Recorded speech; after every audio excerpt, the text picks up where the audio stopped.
kulan ballaaran ay soo qaban qaabisay wasaaradda xiriirka golayaasha iyo dastuurka qaranka Soomaaliland ayaa habeennimadii xalay ka dhacday Talisha Caynaba kulankaasi oo ujeedkiisu daaranaa fahansiinta bulshada iyo barashada dastuurka Soomaaliland waxaana ka soo qayb galay wasiirka xiriirka golayaasha iyo arrimaha dastuurka Soomaaliland Maxamed Xaaji Aadan Cilmi agaasimaha guud ee wasaaraddaasi maamulka gobolka ka degmada Caynaba iyo marti sharaf kale wuxuu baan runtii doonaynaa inaanu dul marno ujeedadaan u soconay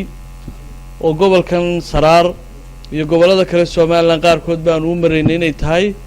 sidii wasaaraddu ay rool ugu yeelan lahayd gobolada waxa hadaba la toonsan yahay inaanay dadkii reer Soomaaliland ilaa markii dastuurka aftida loo qaaday dadku ansixiyeen inaan la faafinin oo aan la dabagelin oo dadku aanay aqoon fiican aanay runtii u lahayn wax ay ku dhaqanto waxa ugu horeeya dastuurka runtii caawa waxaynu baranay wax weyn oo aynaan aqoon dastuurkii jamhuuriyadda Soomaaliland oo in ka badan 30 qodob halka laynooga akhriyay waligeen intaan leegoo laynoo akhriyo iyo meel lagu akhriyo toona mayna arag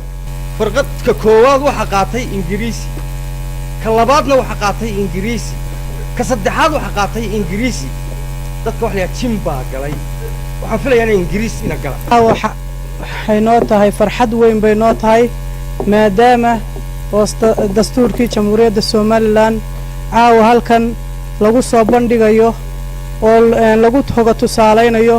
bal dadku inay fahmaan waxa uu dastuurku yahay ugu dambeyn halkaasi waxaa ka hadlay barasaabka gobolka Saraar Axmed Maxamed Xaashi iyo wasiirka xiriirka golayaasha iyo arrimaha dastuurka Soomaaliland Maxamed Xaaji Aadan Cilmi aad bay muhiim u tahay qofka shakhsigu inuu ogaado waxa xaq loogu leeyahay iyo waxa aan loogu lahayn dastuurku waa waxa soo maray maraaxiisha kala duwan markii aynu la soo noqonay xornimadeennii waxa ummadeenna u muuqatay inay samaysato qaanuun iyo sharci dastuur ay ku hogaamiso dalka anaguna muhiimadda uu leeyahay iyo mas'uuliyadda nala saaray baa noo muuqatay inay muhiim tahay in shacbiga loo sameeyay dastuurku gaadho